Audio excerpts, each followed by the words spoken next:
Here we go. This is All right. exciting. Welcome to the first episode of Area Control Bros, where we talk about area control games mostly. Mostly. We Yeah, like other games. I'm sure the scope will broaden as we continue. I'm sure boss battlers and auction games will enter the mix inevitably. Oh, yeah. Uh, Yeah. I in mean, this first auction ep- games and area control are the same genre. So, yes, which is we will talk about that in a future episode. But um, in the first episode, we're covering games from crowdfunding that we played recently. Very Yep. specific category of game. Very specific, but it could also kind of be anything. So I think we should maybe mention what we want to talk about here. To me, the biggest one I really want to talk about, the biggest two, I guess, are like Bloodstones and Dead Reckoning. But then we also have Fractal on the list. What else do we have on there, Will? There's another one on there. Fractured Sky. Fractured Sky. There you go. Yes. But yeah, I don't know about you guys. Those are the two that I feel like I have the most to say about are Bloodstones and Dead Reckoning. Ben and I are Fractal experts because the day it came in, we slammed like 2 games of it 1v1, and then we also played it again, I think, the next week. yeah. To be fair, one of those games, I think we decided that the Mechatol Rex or whatever they call it in the center was like massively overpowered. I took it and then obliterated your entire fleet, and I think you were just like, "Nah, I can't recover from this." So Yeah, I we're think just one we're of those two done. games was like, all right, I concede. Right. But yeah, I guess we'll cover that when we talk about Fractal, but there's definitely a lot to talk about with that particular game. But that said, if a game isn't perfect, I'd rather there's a lot to talk about than not that much to talk about. So should we start with Bloodstones? Because that's the game where I think all of us have had the same amount of experience. Let's do Sure. it. Yeah. Let's talk about Bloodstones. So Bloodstones is a Martin Wallace design, who I'm sure anybody listening or watching this has probably heard his name, as he's responsible for what I believe is still the #1 ranked game on Yep. BGG, right? Still #1. Yeah, and so Brass Birmingham, Brass number Birmingham one. still #1. Gloomhaven's actually fallen to 3 as of now. Can you believe it?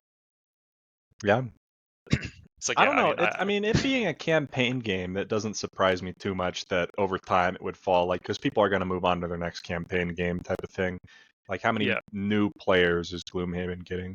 Maybe it's a Well, ton. Maybe I'm they've wrong. moved on to better campaign games, but Gloomhaven I think deserves a place in the top 100 just because of like how important it was Yeah, for like establishing the genre in modern board gaming. But I don't think it like brings anything to the table that's like special anymore sure. beyond being a bunch of stuff in one box. Which I mean, these days it's a bunch of stuff in a bunch of boxes, which is a downside. Is it an improvement or? Yeah.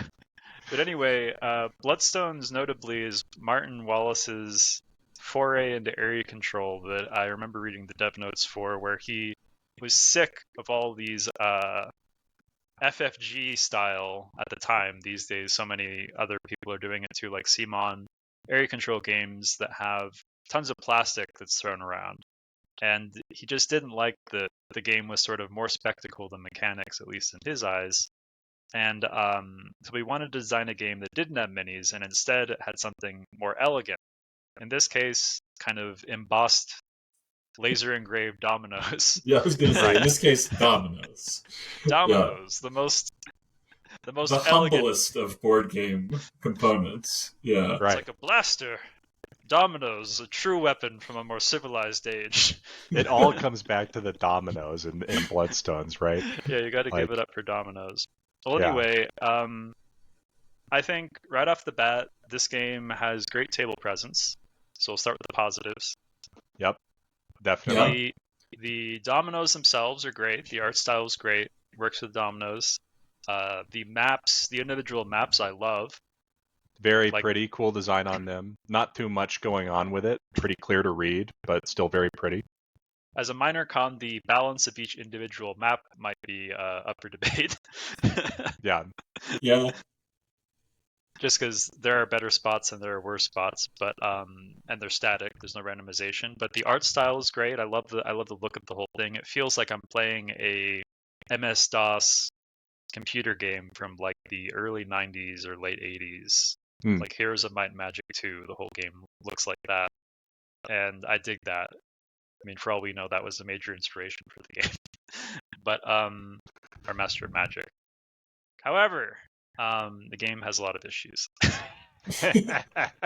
But I think we should start with the positives, and I think Okay. there are a good number of them in there, right? I would just like to mention, like I said, it all comes back to dominoes, right?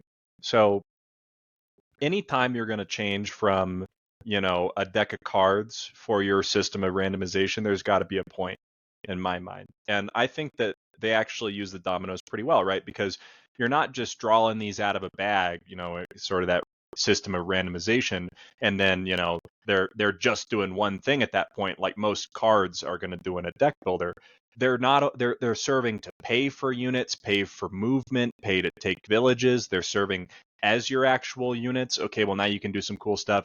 Get this domino onto the board. I'm not going to draw it again. Maybe there's some interesting space to think there. I think that part is really, really cool about them. Again, they look great.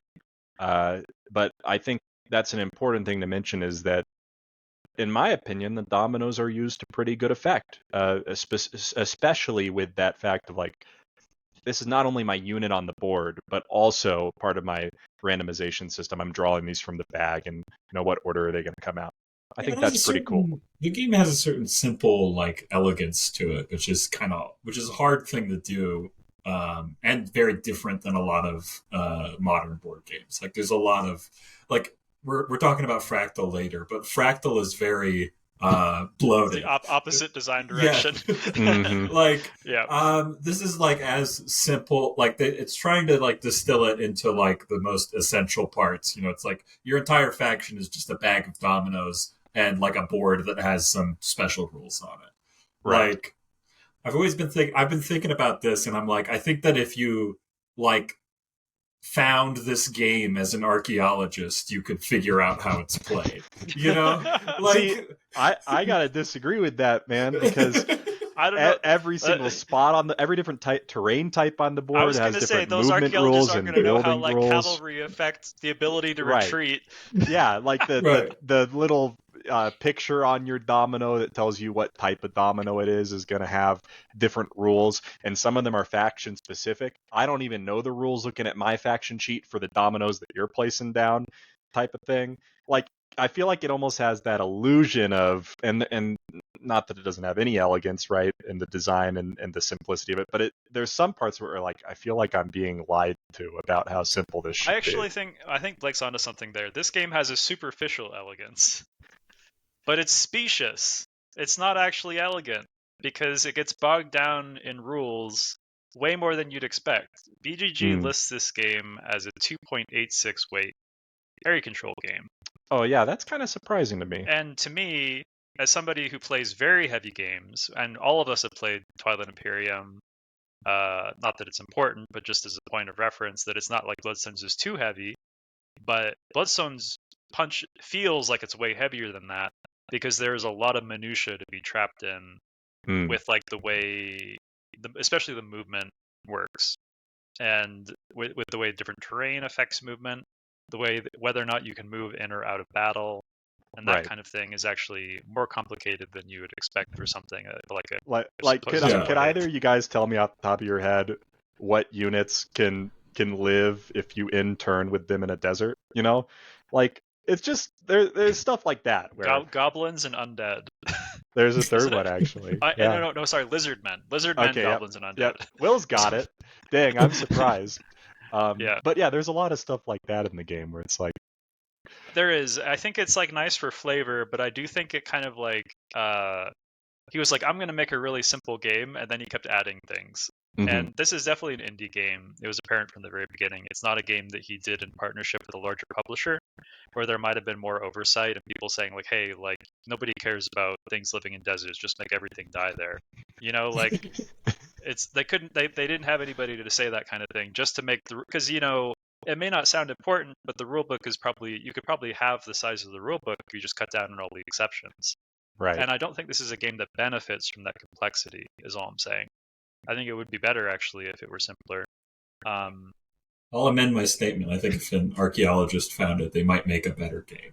that I agree with. You could probably do something better with the components given, right? Like, That is true. No, the components are amazing. I have to give the components a 10 out of 10. I love the way the game looks and feels, especially. It's satisfying to have those dominoes. I'm close to a 10. The only place I dock it, even when the maps are pretty darn big, and some of them are for those higher player count maps. And yeah, they distinguish the maps by player count. I think there's, how many maps there? Like must have been like 6 or 7. Yeah, somewhere in there. Man, in the games that we played, it seems like there's always some point where you have some big stack of dominoes and you start asking the other person, like, are those all the same unit? What do you have in there? Okay, you got like a lich. What does he do again? He's got +1 in the place he's at. If I, that sort of thing, right? This is okay. So I guess would dock it on size of map, actually. We're moving right into cons. I think the biggest con is what you brought up, which is that the board is completely unreadable. You have no idea what's in a stack, and because you're stacking dominoes, the closest game I can equate this to, and I know you've not played this game, at least in my knowledge, Blake, but Ben and I played Sekigahara, and in that game, you also stack dominoes. However, the whole point of the game is that's hidden information. Right. So it's supposed to be obscured. And it's like, oh yeah, stacking dominoes is great for hiding all the information. It's like, yeah, I agree with that. But here we have a game where it's not supposed to be hidden information. Yeah. It adds to the fiddliness, right? Like, yeah, it's kind of like whenever to check your stack, Yeah, and ironically, the plastic filled games that Martin Wallace was trying to avoid with this game, his design, are much more readable. And like, I think there's a balance, right? You don't need to have these massive CMON miniatures. You can still have plastic that tells you exactly what is in a space. And certainly TI is readable in most cases. Like sometimes there's going to be situations where somebody's got like 20 infantry somewhere, but that's what those little like cardboard things are. You can just see like, oh, they have a big stack of infantry there. Or a big stack of fighters. It's all one unit, it's all the same thing. It's all the same unit. So I think it's they actually accomplish good readability even with something as cluttered as like a TI board is. And I think you lose that with the dominoes completely. Like, because you're on this beautiful hand-painted map that we were just gushing about how nice it looks, but all the spaces are uneven. The dominoes might not even fit into the space. You know, so you're like overflowing with dominoes. Maybe you got a 2-stack so that you can show something on top. It's just a mess. It's a real mess, and it slows down the game so much. Definitely. But after the board visibility, I think the most important thing to talk about is combat and movement. I think that's basically the entire game, because everybody gets their villages down in the first scoring cycle, and then all that's left to do in the game is to move and fight. Like, you've already done the city building part of it at that point. What do you think about the combat there, Ben? I will add an addendum. We've only played this at 3-player, and I'm still going to be the resident Bloodstone apologist and say that perhaps there's like, something where it's like in the 6-player version where you got all the factions. There's like more going on. Like there's more of an ecosystem that needs to be there. Like I could see a world in which it's like, oh yeah, the Chaos Horde exists to like punish this like glut of like cities that you're putting down, and then like there's but the like undead faction benefits off of the Chaos Horde so that they can just get their zombies out really quickly because the Chaos Horde spreads out. Right. Like I could see and no defense on the Chaos Horde, right? So yeah, it really helps them with the zombies. I think there is that possibility, but can you imagine playing like a 5-player Bloodstones game? It would take as long as a game of TI. Like it might. It'd be like a 5 or 6. Well, it'd be like a 5 or 6 hour game, right? I mean, and by those end turns where like, you might have 2, maybe even 3 combats just on your own turn. Well, imagine, you got 4 people you're waiting for before it gets around to you, and they're all doing that at those end turns because you've already put out your cities. You're not going to get any points sitting around, you know. There's not enough of an incentive there. I think we've talked about that before of to defend, right? You really got to go out and fight, and it's expensive to move, but I don't know. I have to agree. It's got to take a long time. I do think that I can see that being fun though, Ben, even if only as like a one-time thing to be like, okay, well, we did it now. But I do think that Blake brings up a really important point, which is that defense is just way too good in Bloodstones, but you have to attack, and that feels really bad as a game design. Like attacking costs an enormous amount of resources. You have to spend basically your entire turn and all of your dominoes to move an army that can actually threaten somebody anywhere, even if it's over like the easiest terrain to move over, which is like the plains terrain. And once you do that, you can only really successfully threaten one single village, which you have to hold for an entire turn cycle and then spend dominoes like in your upkeep basically in order to capture at all for one victory point swing. And Yeah. that's absurd. I think that's actually the worst part of the game entirely. I think that's just like, that should go right out the window. I think, and the issue is that if you were to spread out your force and try to threaten like multiple parts of enemy territory, you're setting yourself up to be like attacked mathematically perfectly in each of those places. You know, like if you send 2 guys to each of those places, you're in enemy territory, so he has to spend less to move to those places because he's closer by default. He or she can now spend less to move and move exactly 1 or 2 more troops to each place, have Well, the advantage in domino pulling, and and if they have just dominoes in their hand, we're also forgetting this. You can just spawn them in the village. Like if you're attacking a village, you can just like spawn into like where you have like where there are enemy troops. Right. yeah, Even they if can you build. win They can against the build. defender, they've got a Yeah. whole turn to say, Yeah, they can well, build directly into the village for like there's no downside. Like you're not even blockading the village by having like an army there. They're just like, oh, you got an army here? Cool. We got 10 cavalry units waiting in the outhouse. Yep. It's just like no problem. But I think that is a huge problem for the game design overall. And I think the more you play this game, the more that's going to be, it's going to cause cold wars, because it's like you want to be sitting on the border with somebody, but you're never really in a position where like it's advantageous for you to attack unless somebody makes a mistake. So you're all playing chicken with each other. There's no way to gain victory points but by attacking, but then nobody has an incentive to actually attack. So I think that's like, if the game is solved, maybe you play it like another 10 times, the game starts looking extremely uneventful. I mean, I could see that being the case, but I don't know. I feel like the successful strategy might actually be just trying to carry out a bunch of raids, and maybe the response to that is going to be, well, let me stack up my defenders real high. You're not going to want to take my villages anyways. It's too expensive, and if you're only putting 1 in there, I'll spawn on you.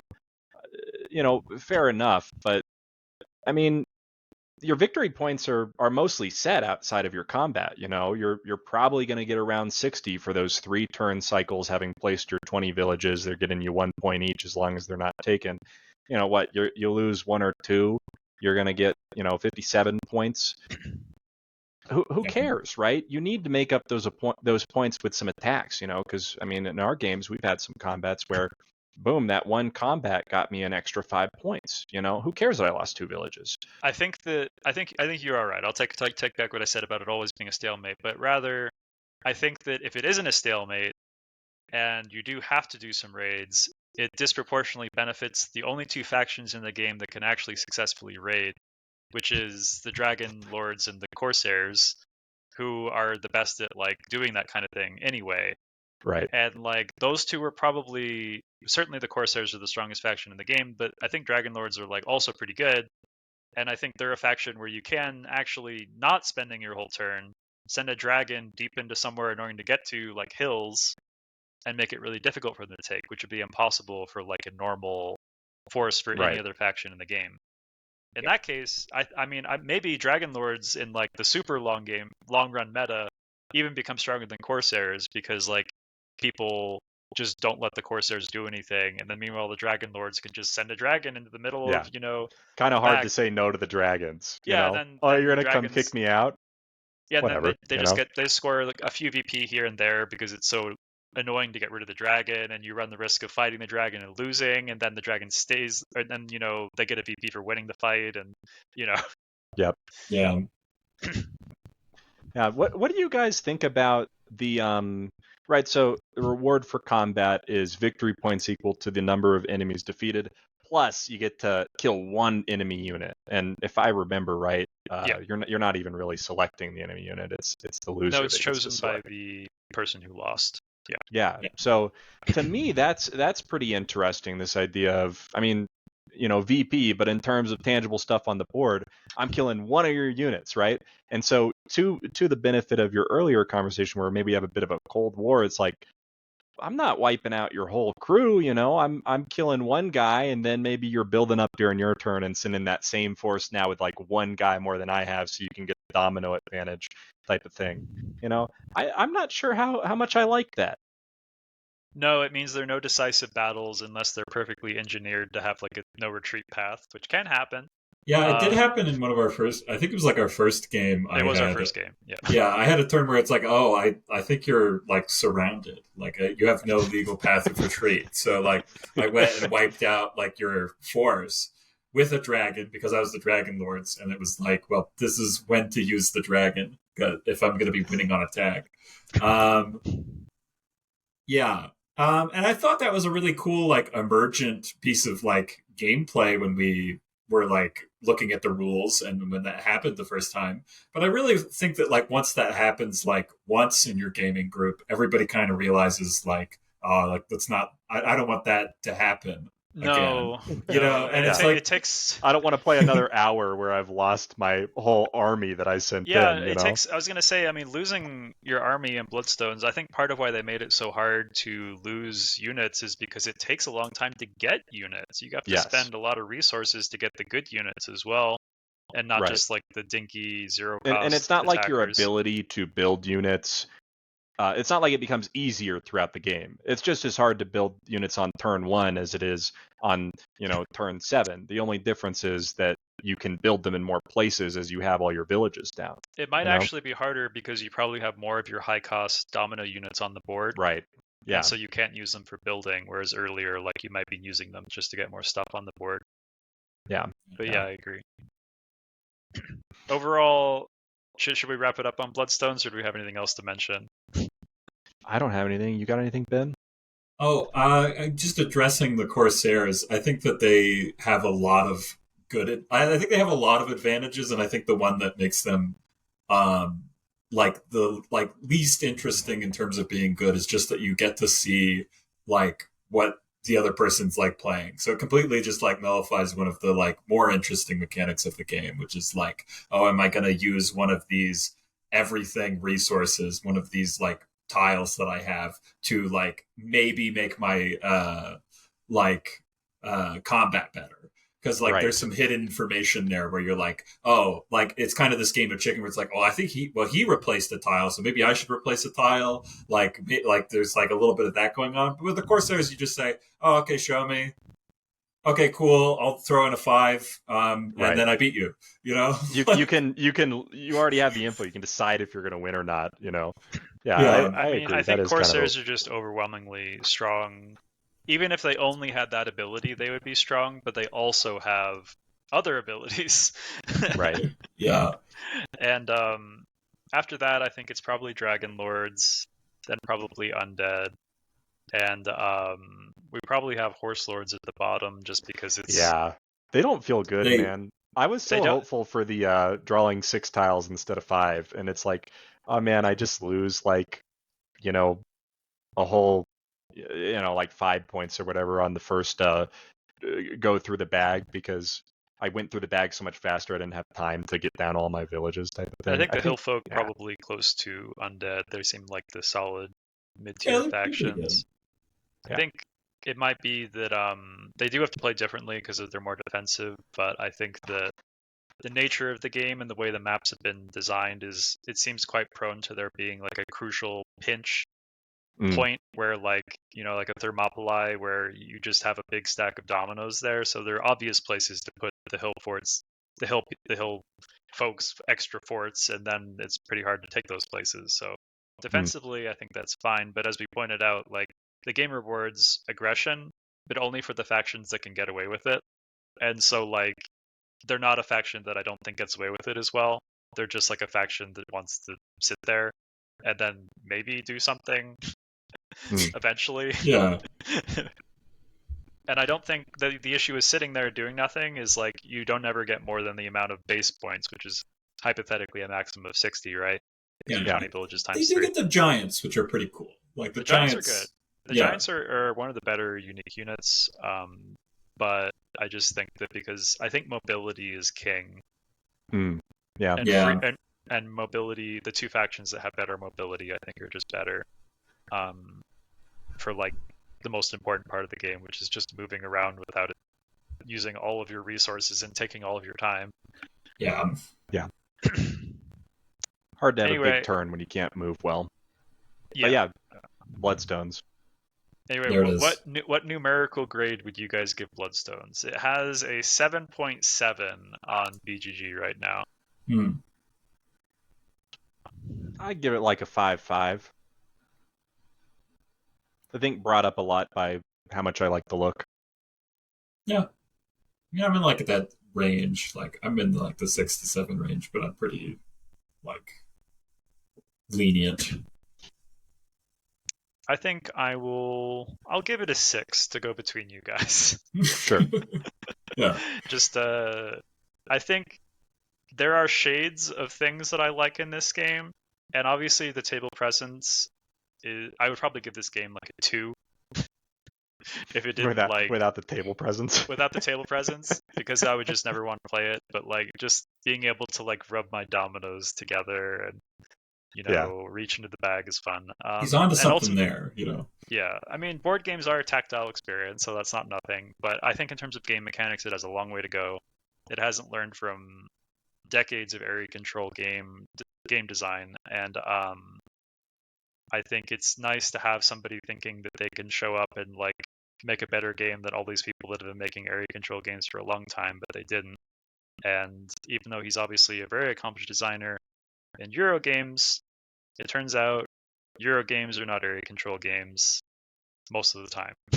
So different things make them good. Hard to disagree with that one right there. Yeah.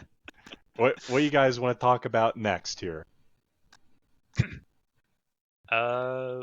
Should we go to Fractal? Let's save Dead Reckoning for last, since we're just going to gush about it a little bit, I think. Yeah, I'm with you. Let's talk Fractal. Yeah. Let's get the dirt out of the way. Just sweep it off. Oh man, I'll come out of the gate swinging with Fractal. Okay. Oh yeah, go for it. I don't know if it's because it's French and it's translated to English, but the symbols, like the symbol help page that they give you, like the symbol reference is absolutely useless. It is more useful to you as toilet paper. It does nothing for you. Like there's like incorrect like information on there, and none of the symbols that I actually wanted to know are on there. Yeah, like, it's amazing. They managed to fill 2 pages of like a character like help sheet, and both pages are all the icons that you don't need to look up. Yeah. Like they're all the visually obvious ones, but it has nothing about like all the important stuff, like invasions, needing infantry in order to do anything in this game. Like it says nothing about that. I mean, that would have been the most helpful thing to have, is just like what each unit can do. Mechs can sustain damage. Infantry are needed for invasions. Just that kind of thing. It's not on the help sheet. No, the anti-help sheet. Yeah. The anti-help sheet. Yeah. It actively undermines you. Oh man, that's funny.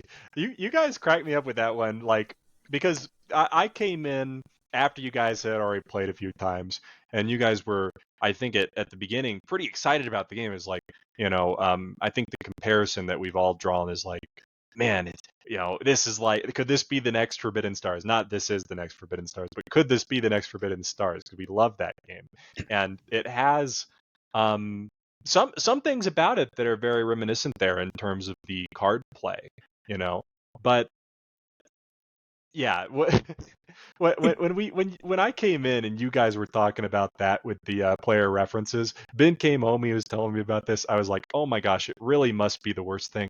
And when I actually got in and sat down with it, I was like, it's pretty bad, it's pretty bad. But is it like the worst? I don't think it's. No, we're playing it up. It's honestly Yeah. not that important. The game has other issues that are worth talking about, but the player aids not being good, it might not subtract much of the score from a game, but it kind of betrays a overall lack of regard from the developers in like making the game parsable to a beginner. And ultimately, because of the nature of this hobby, we're learning new games all the time, and we're playing multiple games regularly. And because of that, a good player aid definitely helps. And that's just not every game is as perfectly designed as something like Dominant Species, where you don't even need a player aid because the whole game just like sequences itself perfectly. So the games that aren't like that, they need a good player aid, and that's just the way it is. Give me something to draw on, because I've been, we play these games. It's got similarities to games. How can you communicate these things that I already should know how to do? Yeah. But anyway, Fractal is a game from it's a 7.7 rating on BGG. Weight is 3.47. So these are relatively new devs. This is kind of the opposite end as Martin Wallace in a lot of ways. I'd describe this as being indie, but it's not an established designer going indie. These are people that are like new board game designers, or at least seemingly. And Yeah, it's I didn't know people about that. I was just clicking and seeing, well, what else have they designed? And it's like Fractal, 2 Fractal expansions, and then a game called Katmai, the Bears of Brooks River, which is not out yet. So it's like the only it game seems this like guy's done. the previous one that they've done that I think is similar is a game called Exodus: Rise of Corruption, which is a roguelike co-op Space 4X game. Which sounds cool. It might even be better than Fractal. I haven't played it, but it's not the subject of this conversation. But the point is these are not veteran devs, so these are people that are relatively new to the industry, and I think that's apparent. Yeah. In some ways. Again, we see the weaknesses of crowdfunding in the editing process, where on one hand you have creative people that are able to do what they want, which is great. We love that. But the editing process is important for every artistic medium. And sometimes we see what happens when nobody's there to be like, to put a hand on your shoulder and be like, hey, you need to stop. Or like, hey, you need to like cut this part of the game down, or Right. Yeah, it's much more than the balance too, right? Like with any game, you're going to have some core gameplay loop or mechanic that you're trying to, make everything work around. Like what's really fun about this game, and Fractal has like some fun stuff, and then there's a bunch of other stuff where it's like, I don't feel like this contributes to, for me, the fun part is, well, we've got the dudes on the map. We're kind of expanding towards this central location. It kind of gives you that TI feel where it's like, eventually we're going to be fighting over some turf, and I got to build myself up. I got to get cool, tech upgrades, and make my board as strong as I can with what I have available to me. And then you have stuff like, the VP system where you don't even know like what the heck the second layer of VP is gonna be, but you're gonna have to be able to accomplish it in addition to the first layer. And there's only so many points you can get. You kind of have to be good at everything. Can't really focus on like how do I want to be strong? Am I gonna go and take up as much space as I can, or I want to go like kill a bunch of ships or whatever? Like you have to do a little bit of everything in kind of an unpleasant way for me. Yeah, there's been some end games of Fractal that it's like, oh man, do I want to go and have this like cool fight over here? No, I don't, because I need to have 6 ships on the board, and I can't afford to lose any of them so that I can Right. score my military objective. You And know? it's all or nothing too. It's like, oh, I'm at 5 ships, you get 0. Right. It's not Yeah, like I've got 5 ships, I score like 1 less. It's quite binary in its scoring. And Right. yeah, well, I do think we should start with the positives. I think there's more Yeah. good to be said about this game than Bloodstones, at least. Agreed. First of all, I think the ability for you to choose a lot of things about your faction is cool. You can choose like a starting government and like different little. You can like have different sort of passives for your faction that you choose. I think it doesn't take too long either. It's not like some epic process that's going to take an extra half an hour. It's like typically you figure it out in like 5 minutes and you're just chatting while you look at them. I think it's nice to have a little bit of extra permutations for factions like that. Obviously, it doesn't contribute well to game balance, but I think it's nice that they went the extra mile there. And Yes. maybe some factions that are weaker have like a certain permutation that makes them more competitive, and maybe some stronger factions have a permutation that makes them weaker. So you can sort of like tailor the factions to be more balanced if you were quite keen on that. Hmm. However, uh, some of those, I should say now, even though it is a COD, some of those, as I mentioned, are very imbalanced, and there are some which are just straight up better than others, and just there's ones that are like, oh, you explored an anomaly, you get a free ship, you get a free infantry, or oh, you're doing science, take all this free science, and Right. other Which is very factions, strong early. which is Very very strong strong early early. because there's a finite amount of science in the game, and so it's a zero-sum science market. The science you're Yes. taking, especially the low-cost science, is gone for everybody else. Right. Um, and And the free cost ships, jumps up quickly. I yes, think that's yes. important to mention. I want to mention on that faction selection stuff though.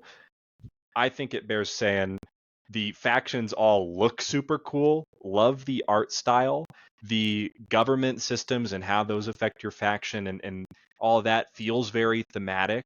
I haven't read one and been like, well, you know, mechanically, I understand what you're saying, but how does that relate to this government system that I'm claiming to be? Like you feel like you're really making a decision there, both in terms of the gameplay you're going to have, and also like it feels good thematically to me.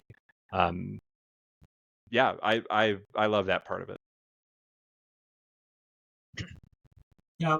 I I like the art. I do. I don't love it though. Like, I'm. I know we're trying to be pro, like we're in the pros section, but like I don't want this to be like a knock against the artist or anything, but there's something that's like a little like taste of like almost AI generated adjacent to some of the art, like and like They obviously put it's in a like prompt and it was just like alien races. yeah, like I don't know, they're a bit like they've got a certain je ne sais quoi, that is Well, like a that's the little right way to bit put it since the devs are French, but yeah. yeah. I think I, that I I can see what you mean. I started looking at some of the pictures once you had mentioned that, and it's like I get it, but Right. to me, I don't want to Yeah. accuse them of it without knowing. And frankly, even if they did use AI art like as prompts and then touch it up, that's fine. I don't really right, care that much about that, as long as they use artists in the actual process. And like, I think it's normal now for like even like artists that work at these companies and use like AI for like prompts and just to like see what the AI spits out, and then they'll be like, oh, this is kind of a cool idea, and then they'll like actually draw the real thing, right. but just use it to sort of get the juices flowing. I think that's fine. It's just a tool that way. I'm Yes, not a fan AI of when as a it's like, tool, great.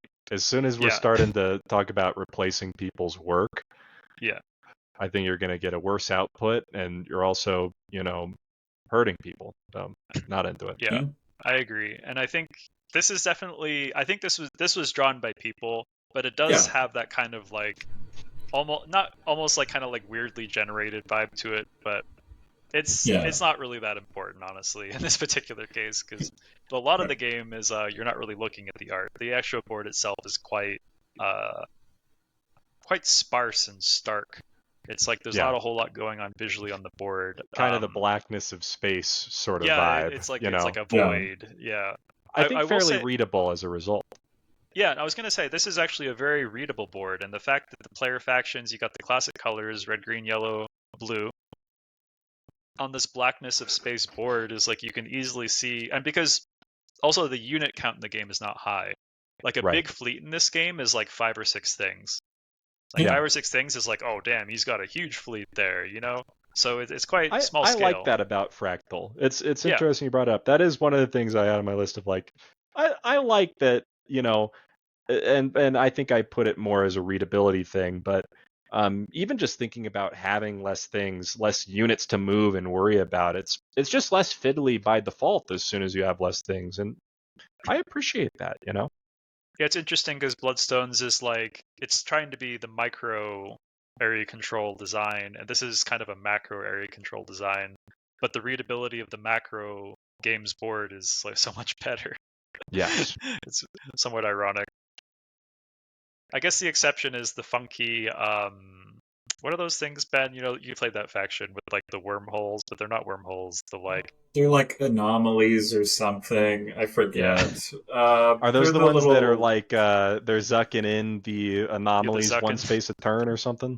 Yeah, you just start like bringing them all towards you so that you can farm jellyfish and like do whatever. Like you just get the science jellyfish, or you know. Right. So this is something I like the exploration element of this game more than TI, actually. I think I will say this about the game. I think in TI, the early game is a formality, and the interesting stuff all happens in like mid to late game. Like once you're actually neighbors, then the game gets spicy. But in this game, I'm actually kind of looking forward to the beginning of the game because there are a lot of different interesting things that can pop up in exploration that make you make decisions. Like, oh damn, do I like lose a ship to get science, or like do I like lose science to get a ship, or you know, or do I keep expanding, or do I keep somebody in this anomaly that's going to keep generating value for me? I like the idea that like, oh, we found something really cool in space here. We got to stay here and study it. But then it's open information to everybody, and now everybody wants to come over and like take that spot. TI doesn't really have that. Like it'll have planets that are like, yeah, man, everybody wants to have like the legendary planet. It might want to have like a high resource or high influence planet. But I like that in the empty spots, in TI, like that's going to be a wormhole, an asteroid belt, a supernova, or just empty space.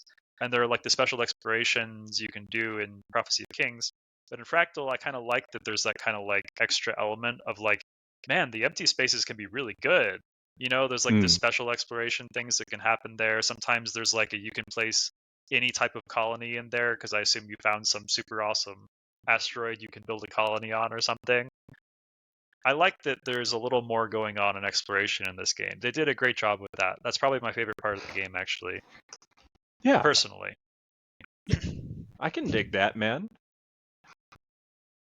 You know, I think that it's also interesting in the early game, you know, I talked a little bit badly about the tech stuff and the fact that, you know, you have these lower cost techs, but it does lead to a little bit of an interesting interaction in the beginning of the game before you're ever, you know, neighbors with anybody. You're probably going to have enough resources to buy 1, 2, maybe if you're a faction that can generate more science, maybe even 3 techs. And that competition for like, oh, what tech do I want the most? Which of these synergize together? That's fun to think about. You know, you kind of get through that first layer of techs, and the next ones are enough more expensive that it's kind of a new competition when those come out. And I think that's probably what they were going for with like having techs flipped down as well underneath the top one, is like that's kind of for a later part of the game that we're going to compete over those. Now, does that mechanic work like for that specifically? Sure. Does it excite me in general? No. I mean, I would rather be able to see the text.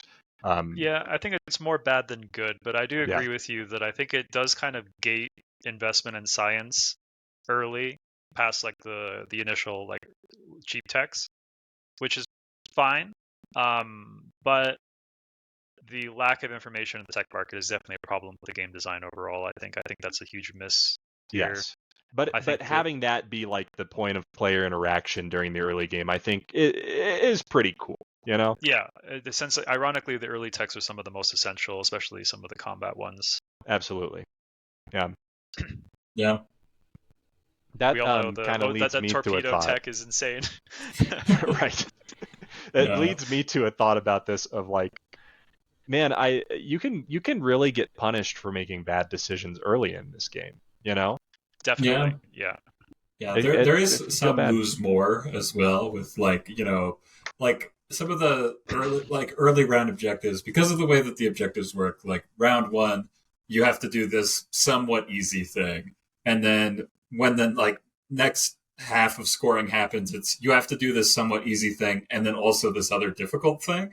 If you're having issues with the first somewhat easy thing to do, like if you don't have any blue science, it's only going to get worse. Yeah, right. it only gets harder. You know, like if the first round you were having issue with that one, like that specific area, it's just going to be like worse for you. Yeah, that's true. I do think that the objective system of the game is also kind of a miss. Yeah. I feel like it's them trying to be like TI but different. You know, like we're going to make it random and make it intertwined. But I think that the beauty of TI4's objectives is that you don't have to get them all.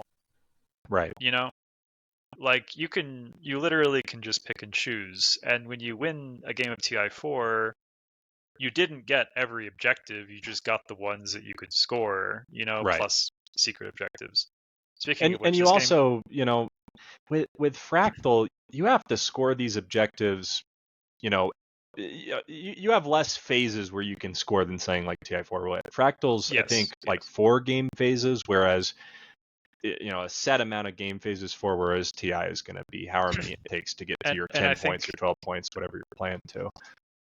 Yeah, and just one last thing about objectives, which is that instead of secret objectives in this game, you're getting extra points from like artifacts you find and maybe just random technologies.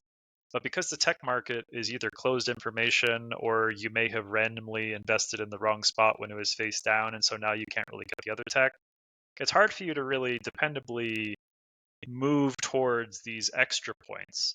Because hypothetically in a game of Fractal, it's kind of similar to Bloodstones in that like there's this 60-point basic scoring that everyone's going to have in Bloodstones, which is going to be modified by a few things. In Fractal, like if you assume everybody scores everything, which isn't always going to happen, but like, you know, people might score 3 out of 4 on both ends. So what really matters is the extra points you get. And I do prefer having secret objectives for this kind of game because it's sort of like this is something I can work towards that I can score from the beginning. Like I know about it, or like in TI4, maybe you spend resources to like cycle through to get something you can score more easily. In this game, that doesn't have that. It's much more random. You may get something that like you can't make use of because you get it too late in the game, and then you can't score it anyway. I really don't like that. I think the objective system is also gets a thumbs down from me. Yeah, that makes sense to me. I would agree that, you know, I don't know that I have much to add on the non-public objectives there, but in terms of the actual what's on the board, it can be a little bit confusing with I need to meet both of these objectives, the one that I was seeing from the beginning of the game and the one that I got to see halfway through the game. I have to meet both of them, and then I'm getting double the points that I was at the beginning. And as Ben mentioned, if you're not doing the first one, you're not going to get the second one in that same row, right? And then if you miss behind those in this 5 game, points, you're probably out. That's just how it is. Yeah, very punishing for sure. Well, we didn't talk about a huge amount of positives, but I will mention a positive after 2 negative, which is that this game does improve on TI4, and honestly, every other game in the genre that I know of with the action card mechanics. The action card market in this game is the best thing they did in this game, period. And it's not even close. I think that this one thing almost saves the game for me. Yeah. Which I think they're cool. It's great. It's a great design. So you have a market of 4 cards, and you can be only taking 1 in a turn cycle without having to pass. And with upgrades to your infrastructure, you can take 1 more before having to pass. So it's like a way for you to soft pass while doing something. And this is where the meat of the game is for me, which is that you can be hate drafting these cards. You can be taking them, you can be putting them face down to take them out, like just a hate draft and just get a little bit of value back. You can be doing fun stuff like that crazy card that kept coming up that ruined one of my games. You remember, what was that thing? Yeah, it's like Was that it's like the wormhole or whatever. Yeah, It's it was like the the rift or something. Yeah. Yeah. You just like blow everything up in a system. right? Yeah. And I Yeah, think that's important to mention is a lot of these cards are really strong. So Yeah, there are a they've lot of done good right cards. by like, this is the really cool part of the game and it really matters. You better get the cards that are going to help you out, you know? I think the push and pull of like needing to do stuff on your turn because you're only doing 2 things in your turn, and like maybe something's going on in the market you cannot ignore. It's like, oh my god, if I let somebody take that card, I'm never gonna financially recover from this. Yeah. And I think that's kind of the part of the game that holds it all up to be like to be a decent game. If it didn't have this, I think it wouldn't be good at all. I think that the action card market is definitely my number 1 thing as well. But number 2, and sort of related to that, is the action economy in the game. I love That's the true. way that it paces out, right? Like, so you have what is it? 4 different main actions, and then the action card action, and then I think there's 1 more, right? But kind of 6 actions you can do, 2 of which can end your turn. There it is, It's the the government it's action, the which it's is the your government faction action, yeah. specific action. And basically the way this works is that you kind of have a slider on it, and so you get to do 2 things, and you do your little slider, and it keeps going around, and then it's going to come to your turn again, and you're going to do your other 2 things, and so you're kind of forced into doing a little bit of everything, but it feels good, man. Like, I'm gonna want to move anyways. I'm gonna want to exploit this area anyways. So I like how that paces it out, and having people just do 2 things one after the other. Usually the turns are pretty quick, especially at the beginning of the game before you're worrying too much about setting up this combat or that. I think pacing wise it works pretty well. There does come the analysis paralysis with am I going to like run my alien economy too hot? Like, Yes. am I gonna break my science so that it's irreparable and I can't science all of next round? Like, am I going to be able to move next round? Is it important? Right. Is it so important that I move now that I will forgo just like being able to move for all of next round unless some action card descends from above that will help unscrew what I've done? Yeah, I think this is a cool part of the game, which is the ability to exert your actions, which normally you have to be able to pay for them with the money of the game. But it's like, oh, he's used up all of his money, but he hasn't hard passed yet, so he could still exert move to counter what I want to do. I think that's really cool. It does create this kind of similar dynamic to almost like Magic, where it's like you have to wait until they're tapped out to do anything, And it does lend itself to kind of a situation which is also common in TI4, which is like everyone's just doing random stuff until they can't pass anymore, and they like have to hard pass, or they like have to make their move because they have nothing else that they can stall with. I feel like that is every round of Fractal. Everyone is always throwing everything out the window to do everything they possibly can. They'll exert everything. They're forcing their workers to work 23-hour days in the factories and in the science labs just so that they can, get that tiny advantage. And thematically, I think it's interesting because it is like, oh yeah, you overworked your people in the sector. Like, you got to give them a break next turn. Right. Usually at the cost of political power. Yeah, I think that I agree. That system is the second best thing, and I think that's interesting. I don't think there's another game we've played that has that same sort of action economy. Yeah, I think it's quite cool. But to Ben's point, it's true, especially in the later turns. Just knowing you can exert something, you always are like, man, I got to sit here and think about this. Am I gonna, on the, third during the third round out of the fourth, right? We're not. It's going to be the final, final rounds coming up. I'm gonna have to pay all this political power if I do these 3 actions. But there's high stakes still at this point in the game. It can be a really tough decision, and it can make some of those turns drag a bit more. I don't think our playgroup is that prone to AP. I think most of us are pretty good at making decisions quickly, but this game is definitely a game that can cause AP. Yes. And it's definitely a game where the decisions you make are extremely important. They're not like, oh, it's fine, I messed up. It's like, no, you might have your back broken if you like exert the wrong thing. And it's very easy, as we said before, if you're behind to lose. So that compounds itself with the exert mechanic to like, you can almost make even worse mistakes than you can make in a normal game. Like if you can't like unexert like double, your move for a turn, oh my god, your game's over. You can double down on your mistakes and make them even worse. And I do kind of like that, actually. It's pretty funny to me because I'm a horrible masochist with area control games. Obviously, I love being able to make mistakes. It's less funny when you end up in the spot where you're like, well, I've got another 2 hours to watch this play out. That's true. No chance of winning, No, I just think it's like funny objectively, but when it happens to you, it's like, oh no. How am I ever going to recover from this? But yeah. Anyway, what have we not covered on Fractal? We talked about actions, we talked about tech, we talked about the card market. That's basically the actual game. like battle cards, right? I don't know if we got too much into the actual that. Combat. That is actually an interesting part of the game, I think, Yeah, they sold it as being kind of a mix between Kemet and Forbidden Stars, both obviously all-star games in the area control category, so what could go wrong? I'd say it's not Forbidden Starsy in practice at all. I'd say it looks like it will be, but yeah, no. No, it's superficially, it seems like it might be, but it is certainly not. Mostly because the factions are not asymmetric in the combat decks, except for what techs you have. But I'd say it's closer to Kemet, but honestly, I don't think it's quite like Kemet either. I think it's its own thing. Honestly, it's closer to rock, paper, scissors. Yeah, that's a good point. Yeah, with those defense cards, it's basically, it's rock, paper, scissors if there was also a fourth option, and the fourth option is retreat. that would not make for a fun playground game, right? I'm not participating in this round of rock, paper, scissors, and I'm 0 initiative, so see you later, Right. Like, I think that's the X factor, is just being able to leave.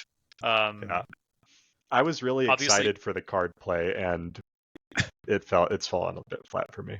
Yeah, it's basically random. Like, you might be able to, like, I think what they wanted to be like, they wanted it to be like a psychological like game of like. Sorry, what were you gonna say, Ben? Oh no, yeah, there's a bit of that, the psychological like. Yeah, it's like, oh well, I know he has orbital defense upgraded, and if I orbital assault, which of course I want to do because I've got all these fighters here, then he'll just play orbital defense. So I won't play orbital assault. Instead, I'll do something else. And then the other person's like, well, of course he won't play orbital assault on the first turn because he knows he has orbital defense. And so then you're sort of like trying to figure out, what you're going to do. But I think with those sorts of game designs, it is essentially random. Like, you're basically tricking yourself into thinking there's some sort of advanced, like, mind castle you're entering to like figure out what they're doing. Yeah, you're entering your mind palace to be like, I'm seeing 3 steps ahead. I know he will play orbital assault on the third round of combat. I agree that it's fake, but man, it feels good when you get it right. It is good when you get it right, but it is fake. It feels good. It can feel good and be fake at the same time. Yes, I mean, absolutely. I do feel like there is probably like most combats, if you pick the 3 that like make sense for you, and then just like threw a dart at like one of those, you're probably better off than like trying to do like just pure random. Is probably better than like trying to it's like the more you think, you're not going to be doing anything to better your chances in combat by thinking more about it, I guess is your point. Like, you're not going to discern anything. I'll say this, I think the card play would be better if you got more upgrade cards throughout the game, because it's so dang hard to trigger those bottom abilities for a lot of the basic cards, especially where it's like, I need 3 fighters in here. Well, like Will was saying before, a big army is 5 to 6. 3 is pretty difficult to have sometimes, and it's not until the advanced cards where I feel like it's more accessible to really trigger your bottom abilities and get an extra bonus And from you your can't cards even based on build units. the big ships and mechs unless you have like an upgraded infrastructure Right. in the first place, and that's not every game. Not every faction has that until very late, if at all. Absolutely. And so like you might not have access to like some of those other cards. I've tried going big ships. I've tried the past couple of times we played, and it didn't work out. I got the Void Rays. I got the like upgrades. It just and I wish it could, or I wish it did. Or at least the game is just too short. Yeah, like, they're too few rounds of the game for the tier 3 ship. I guess it's a tier 2 ship technically, but like you don't have it until tier 3. It's just too short for you to really justify spending the resources to like get those and get the upgrade card for them when you could just be using your cheaper units, right? Which you have access to always. Obviously the card, once you can play it, is amazing, but you spent so much to get there, and you maybe only have one of those things on the board. It can't be everywhere, Yeah, they're expensive, Y'all got anything else on Fractal? Maybe a score, or do we have any other points to bring up? We can give it a score. Let's give Fractal a score. What did I say it was on BGG? It was 7-7.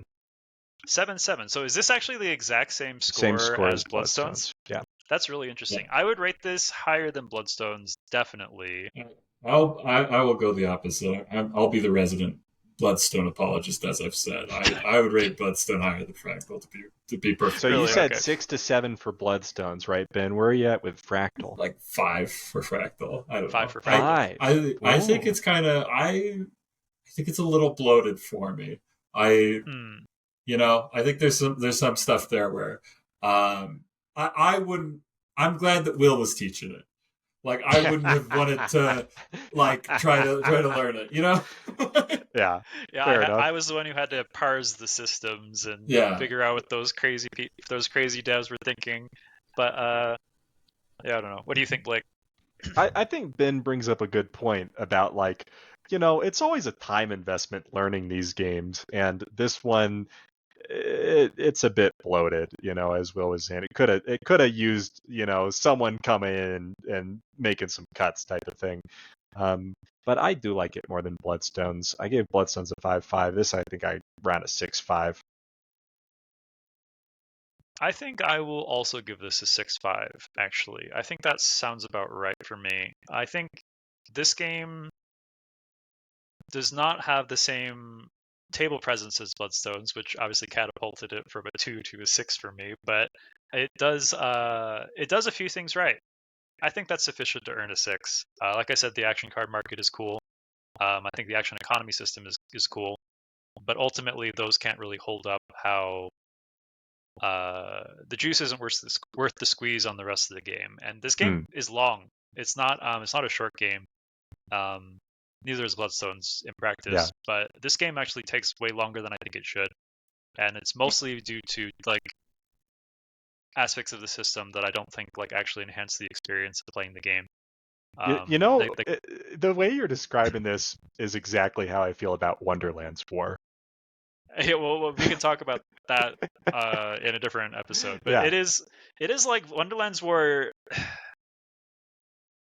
I don't know if I like it more than Fractal, but I don't know if I like it less. Like I don't hate Wonderland's War, but I bring it up because I think I feel about the same way on those two games. But we'll talk about it another time. We'll talk about it. But I played Wonderland's War, I think, a total of 3 times, so I had a decent idea. I think 2 were with you guys, and I think once was with someone else. That game is definitely bloated. Yeah, it's true. There are so many mechanics that like somebody needed to step in and be like, okay, like we've got enough. This is enough to be a good board game. We don't need to do this. Mm-hmm. We need to have this.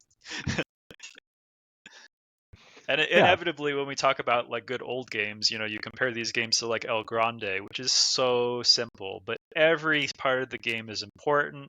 Every part of the game is cool, interesting. You have even just like the card selection at the beginning, like when you're bidding numbers, is like every part of it is considered and important.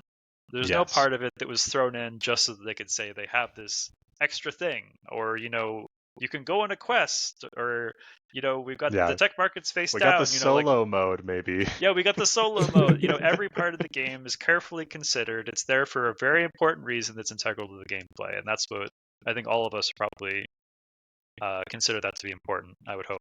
Yes. Yeah. Anyway, let's move Dead on Reckoning? to let's move on to Dead Reckoning for the final portion here. So Dead Reckoning, this is the least indie game on this list. It's at 8.2 on BGG. Weight is 3.41. And John DeClaire has actually done quite a few designs. This is not a indie or new game dev. He has a lot of stuff under his belt. He has a lot of games that are well liked on BGG. Not many of them are area control. This game is sort of area control plus a bunch of other things. So I wouldn't say it's strictly speaking, just an area control game. Yeah. But this game is awesome. Yeah. I love the combat. That's just the fact. Yeah. I love that combat is just this one big you just dump all your cubes in. You look at the aftermath and you go, we're both rich after this. Everybody's so benefited. It's like this game breaks the laws of physics because two pirate ships can shoot each other, and somehow more wood is generated via more barrels wood and treasure. that was there before. Where not only are we on fire, we also got 5 gold, 3 barrels. We're about to go buy our buccaneer a new gun type of thing. We had 20 barrels on our ship that we didn't care about, but they have the barrels that we want. That's true. There's this implication that everybody is trading in every combat. After every combat, everybody shakes hands and it's like, oh, we got all these we got all this salt on board. We don't need it. You got some pepper? It's yeah, we got some pepper. Oh, you got some gold? Yeah, we got some silver. There's some massive trade orgy that happens among the pirates after every single combat, and it's this is great. Yeah. We got to blow each other up, and then we're all better off for it. Yeah. But anyway, okay, let's start from the top though. So this game is, I'd say this game is basically a deck building, area control, 4X, maybe with some mild Euro elements. Maybe not. Maybe not. I'll just pretend I didn't say that. I'd say this actually is straightforward 4X area control, but with this very prominent deck building theme. The deck crafting, platter, as they call it. Yeah, deck crafting, card crafting. I actually had played this same designer's game Mystic Veil before, which uses a similar card crafting system, and that one's quite fun too. This is his signature thing. Yes, I think it's great. I mean, I think most people like it. Whenever they play his games, they're always like, "Oh, the card crafting's cool." And I think it comes alive in this game because the card crafting is your crew, so it's easy to see the thematic connection between your buccaneer he started off as just a lad on the vessel, but now he's used to taking over these islands. He's got his 5 guys. He knows who to call on the ship. They go aboard and they just take over. Right. And there's kind of this genealogy of the game that's told through the card crafting, where your veteran dudes get all this extra stuff. They're developing experience. They get the advancements. And so there's a little story to each game. I feel every time I play this game, I feel my crew, if I think about it, I can sort of come up with a little pirate novella of what happened. I don't know about you. Yeah, no, go ahead, Ben. So sometimes it's also the ones you don't upgrade. I think the last game I played, I didn't upgrade my I didn't level up my captain or my bosun at all. And I was my captain, we never decided to fly the black flag. We never decided to go and attack. We were just pretty friendly this whole time. And the ship is just completely basic the whole time. My bosun was not putting in any work. We all went with different directions. And I think one thing to mention about this game early and often is it's very balanced. Yes. Which is impressive, because this game you can go all sorts of different directions. And this game is kind of in my opinion, kind of like a remake of Merchants and Marauders, but made for a more modern, which I don't know if you guys played that game, but very similar. But this game is much better. It's more refined. And the important thing is Merchants and Marauders, combat, going like the pirate route, was terrible. It was so much worse than going just pick up and deliver.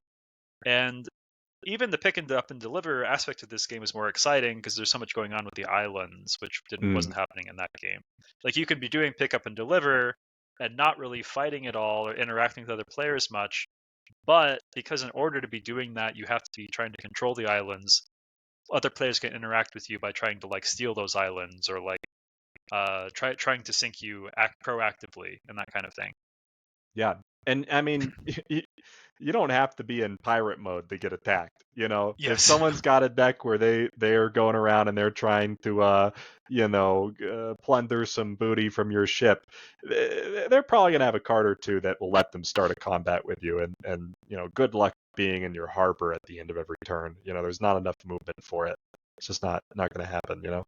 Mhm. Yeah. I mean, I think last game I was just playing as the like real estate developer. Like, Oh yeah.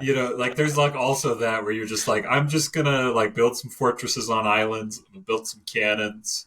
Like, we're gonna have a big barrel economy, and we're gonna love it. Right. There are a lot of things that are interesting about this game that I think set it apart as well. So I'm just going to briefly mention Dwellings of Eldervale to contextualize this, but Dwellings is interesting in that it has a continuous turn structure, and so does this. And I think that that's a relatively new thing in modern board games as a hobby. I think older board games and even board games that are released today often have like everybody does something. We have individual player turns. We have cleanup, and then we count up what everybody did this round. Mm. Yeah. There's kind of this general like design of like how like a round of a board game is played. And Dwellings is not like that. It's continuous. And this game, also being continuous, is really to its benefit.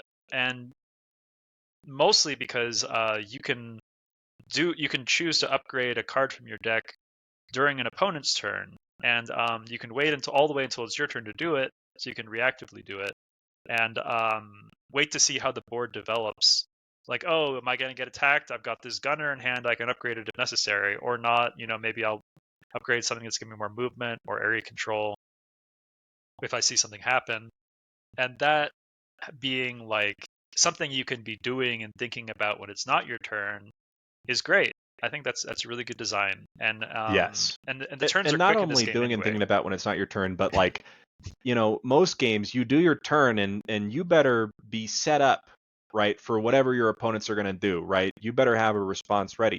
Well, in Dead Reckoning, that response can so be tied to what card you upgrade, and it just gives you so much more flexibility going forward. And without much overhead, I think, like, not much mental load on that, which I really like. No, it's good in that respect for sure. Yeah.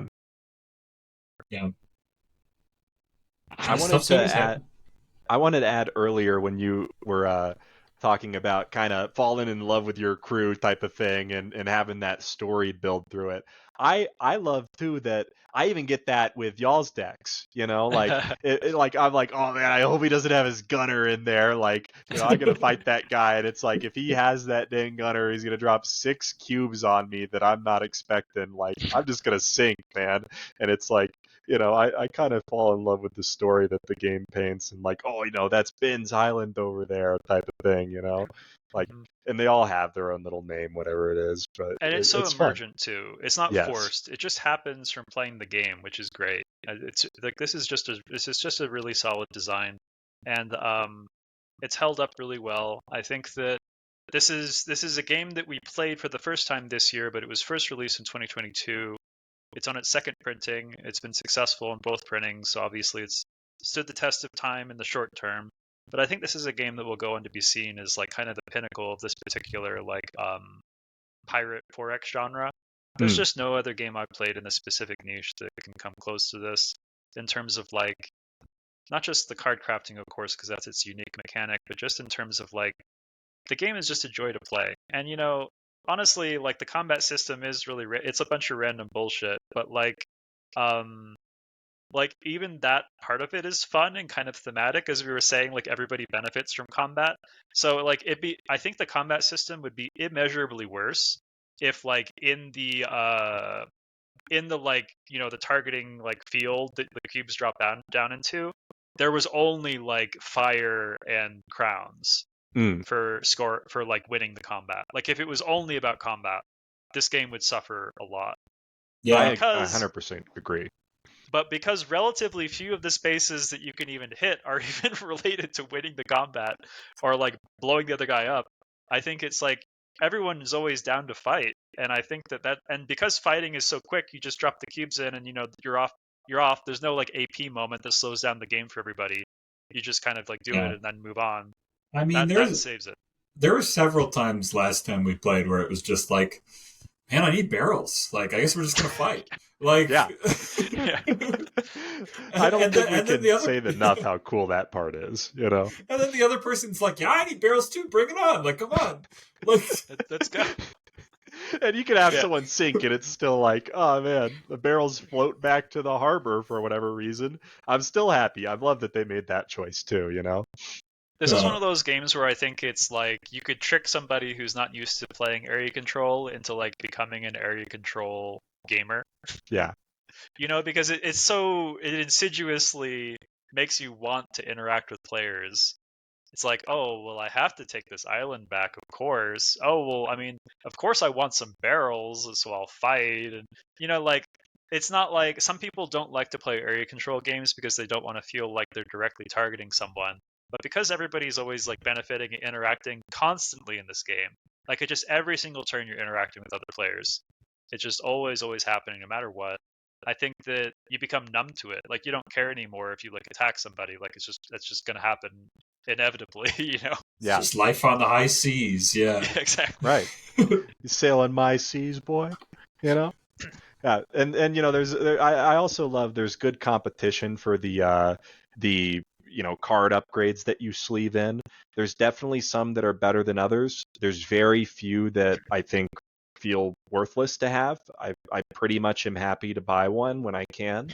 But I think it's actually good that they're not all balanced, because I'll see a tile, you know, 3 steps away. I'm like, I've got to go get that. I might have to, you know, go through somebody's cannon and take a damage, or, you know, maybe, you know, Will ended his turn there and then the card came out because he had bought the a card there previously. And now he wants that one, so he's entered pirate mode. I'm like, I'm going to come get that card whether you want it or not, you know. Yeah, I think you're right. It's good because it causes a fight. It's another sneaky way of forcing player interaction, right? Yeah. It's like, oh, well, I got to get that card, so I got to go there now. Dude, right. That part of the game is so fun that me and Blake, the first time we played, forgot that the game was an area control game. I remember, like, yeah. We were like, so like, we're like building the cards, we're building the ship. Will's taking all of the islands, and then at the end, we're like scoring, and we're like, wait a minute, like how is he getting so many points? And it's like, and I think what it wasn't that we didn't have islands. It was like we weren't competing for second place or third place on the islands at all. That's something and Will had like dropped 1 cube on every single one of our islands in addition to having his own. It's like, why challenge him on that? It's like, no, you still need to be at people's islands challenging them on it. There's a good reason to do it. If you get 1 permanent cube on the island by taking control of it at any point, you've got a decent chance just from that of getting second or third place in terms of the scoring. Yeah, so you want to go and put down cubes, and you also just draw cards that do that. And you know, I'm going to use these. I drew them. Yeah. You know? What else am I doing with the Buccaneer? You know, he's just there to put cubes down. Yeah, absolutely. I mean, frankly, like, do we have any like strong cons for this game? Like, I guess I have some that I could talk about. Yes. Yeah. The only one that I will say, and it bothered me initially about the game, was just, you know, some of the mechanics are weird enough that like they don't feel like correct, you know. But like the GPS barrels. Yeah, the GPS barrels. The like everybody benefits from combat. It's so different than like how most other games do it that there was a bit of a learning curve there of like, oh wait. Like, I was just assuming that this was like a zero-sum game, you know, that barrels were generated. Like, there's some, like amount of like suspension of disbelief that gets like blown out because you're like, well, why are like if you stop to think about like like how that works in the world of the game, it's kind of like it's a little silly, but then you kind of go, it's fun, you know? Yes, Yeah, it's lighthearted absolutely. that it's okay, but I agree. Yeah, it is kind of like I understand why you don't lose barrels when you sink because like you can imagine that would be just devastating, and Yeah, obviously even just losing the coins is important, as we've seen many times. Like that can be what determines the loss is just sinking one time and being losing the coins. And losing the barrels too. They probably play tested and they were like, "This is just too much. Like you lose too much Right. if you also lose the barrels." Yeah, I would rather incentivize people to go out to the fourth tier of it, right? Because the ocean is sort of, level 1, level 2, level 3, level 4. It's harder to get out to level 4. It's going to be a little bit more dangerous getting back, right? Someone can challenge you and try to sink you, but the better cards are out on level 4, right? And so, oh man, I totally blew my scope. But anyways, that's a cool part of the whole thing. Um, I have a couple of things about this game that I don't love. Number one, I I agree that the game is really balanced overall. I think that merchant ships could use a look at. I personally think they're very, very strong. I think if you see a merchant ship, you should fight the merchant ship. If you get the card, it's usually going to be better than having paid for it. You get the card by beating the merchant ship, this little NPC battle. And if you lose to it, upgrading a card to me, that's great. I think that's totally worth losing the 5 coins or whatever. If you're sunk even. I would agree with you, but I'm not 100% convinced that they are like OP. I think that they're strong, but like I think like in the last game we played, I think I interacted with like one merchant ship, and I think you guys interacted with more. And like I don't think like if I had interacted with more merchant ships, I would have like won by more. Mm, Like I don't know if it would have impacted my game significantly. I think probably the most impactful it can be is in allowing you to score the achievement for having like level 4 crew sooner. Maybe that enables you to make like a strong play later and like be able to end the game while you're the only one with that achievement because you lost to the merchant ships.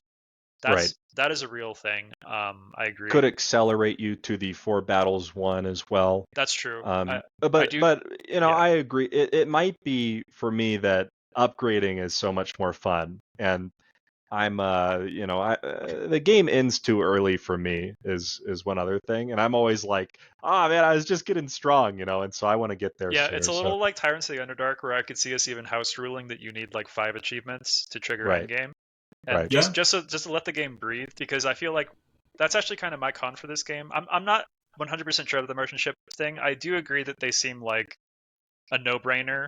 Like if you have one in your vicinity, you go for it, of course.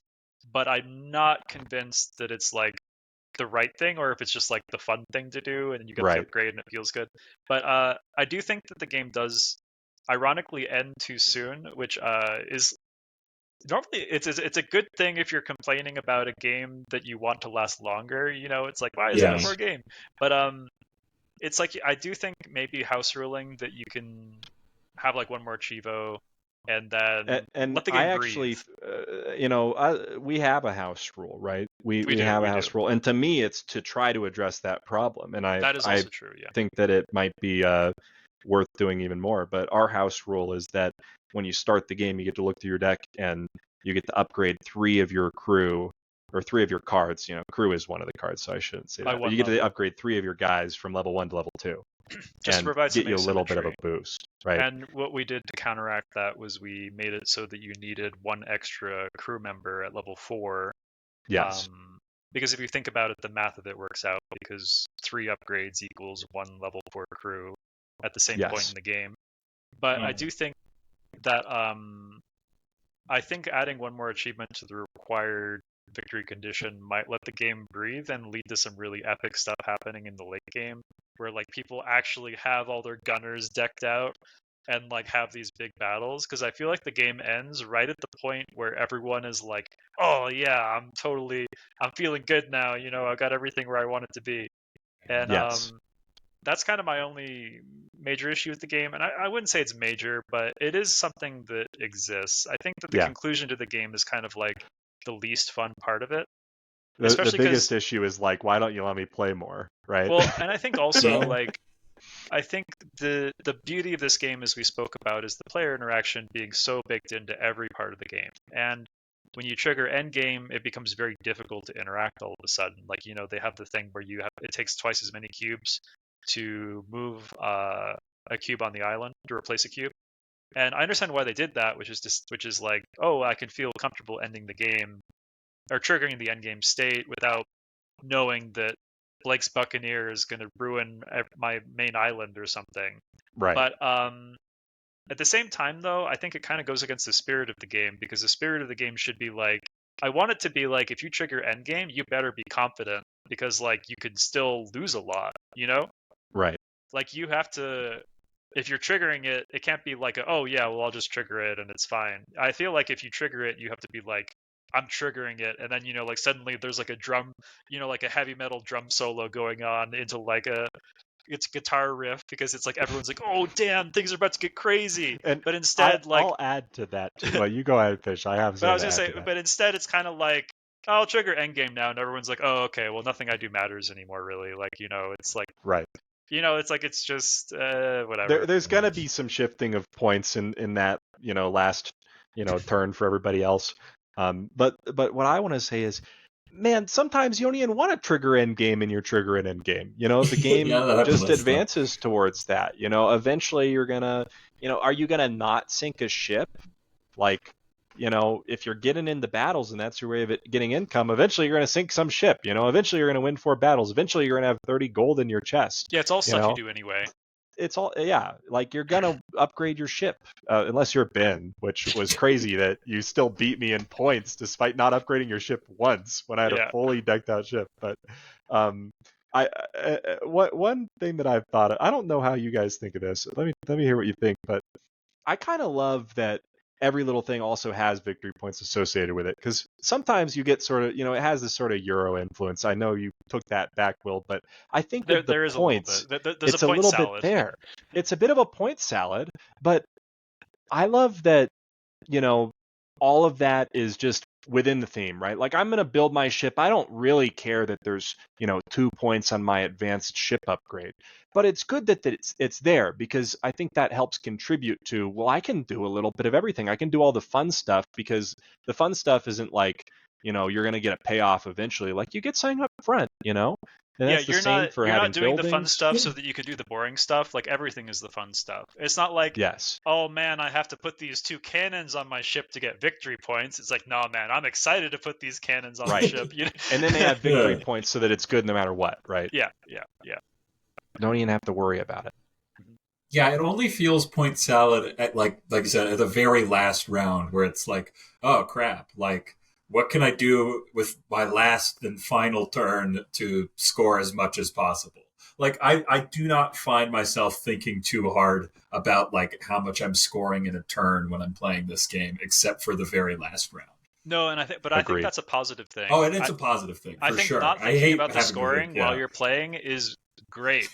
I think like there are some games where I like to think about it, but this is a game where I think, because it's thematic and you like get into like the whole pirate thing, and you're just like doing your thing. You're just like sailing around. What seems good to do right now. You just kind of do whatever, and that just works for this game. Like, I don't think it's a game where you would want to be like obsessing over score every turn, and it's also pointless to do so because of how much can change in one turn.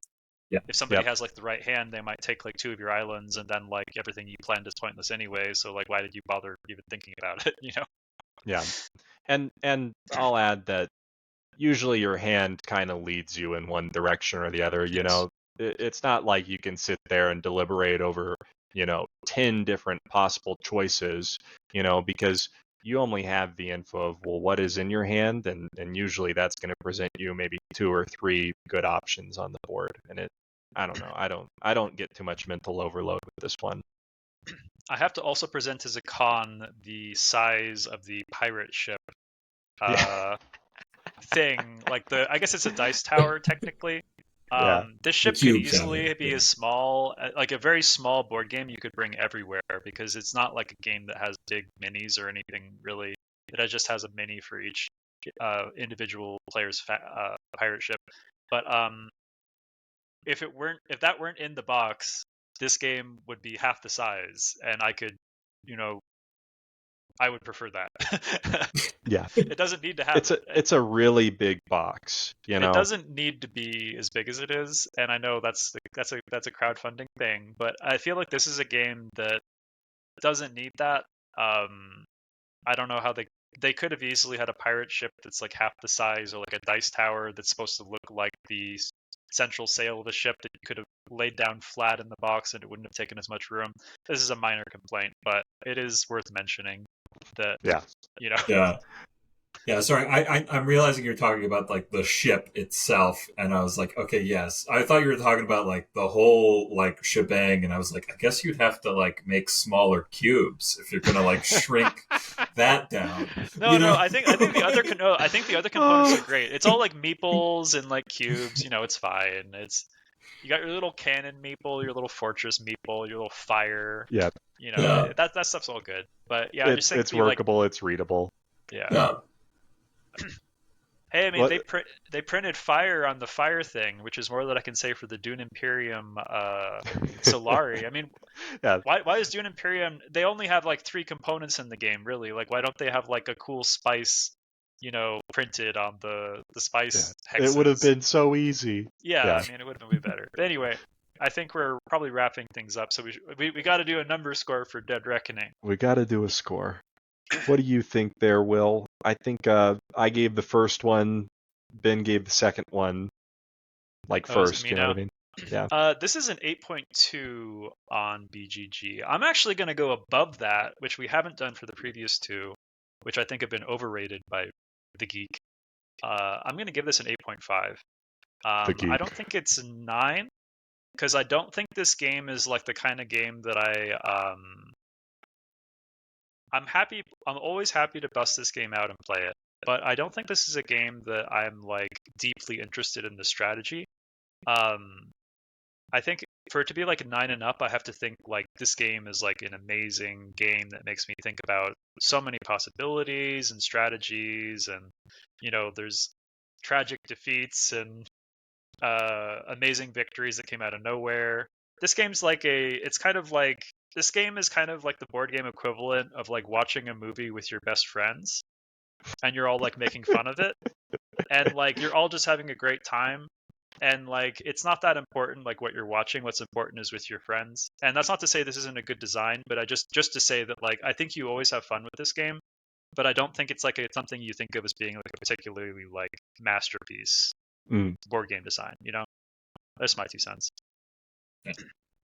I give it a 9 because I have a lot of fun. I said I had a lot of fun with it. Yeah. I know you did. Yeah. I just think it was kind of fun. Yeah. No. I give it a 9.01 just to one up Ben. No. Oh really?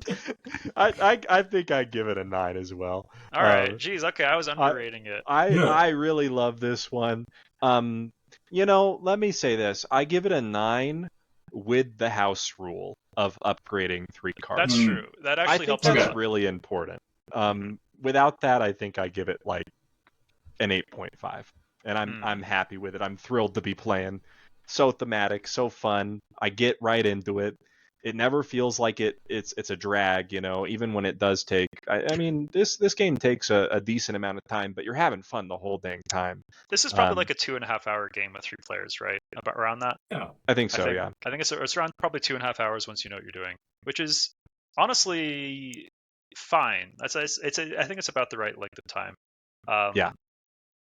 And yeah, maybe I should give it more than an 8.5. You guys gave it 9s. I was expecting Ben to be like, oh well, as a Bloodstone apologist, I will give this I game would actually a rate this 7. lower than Bloodstones. I would give it a 6.1. I'm not you know, happy about being a Bloodstone apologist. Okay.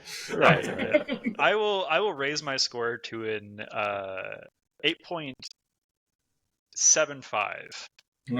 Respectable. But Yeah. I do think the things you highlighted are important. Of like, I'm not getting into this like feeling like oh what a strategic masterpiece. Like the games come out close, but I don't get the same feeling as something like the Dominant Species, where it's like, how the heck did they fit like so much strategy into a game that's this tight? Like, you feel so smart playing Dominant Species and so dumb at the same time, like it's That's always the perfect evolving. type of board game when you feel smart and dumb. I mean, spoilers, we're going to give Dominant Species we're probably all going to give it 10s, right? I might be, yeah. I mean, it's so good. Yeah, but I might have to knock that one for table presence is the only problem. Okay. Okay, but what if Dominant Species had dominoes? Ooh. Yeah, you get a little hot and sweaty. Can you imagine if okay, I mean, it might be it might make the game worse actually, because you have to fit a bunch of cubes in there, but imagine having to stack these little dominoes and put your little dominance code on top of the stack of dominoes. The only thing that sounds nice about that is that it would be pretty easy to tell which stack was higher. That is true. Yeah. Rather than dominoes, it would have to be like a half domino. Is there like a standardized half domino size? Just like a square domino, like the little villages they have in Bloodstones, like those are about half. Yeah, exactly, like the little chit. Right. The chit. Right. Yeah. The chit. Yeah. The mark of a true war game, cheat, I hear. if you prefer. Yeah. Okay. All right. Well, it's now 1 hour and 36 minutes into our podcast. I will say thank you for listening or watching if you have. This is our first episode, so I'm sorry if it was a little bit all over the place. You can't follow us on any social media yet. But I will post this on YouTube once we're able to, and so like and subscribe, I guess. And then I'm also going to try and post this on Spotify, so although you would know about that if you had listened or watched this. So please find some way to vehemently disagree with all of our opinions. I'm sure that'll happen. Oh, God. All right. Well, thank you for watching or listening. Bye-bye. Bye.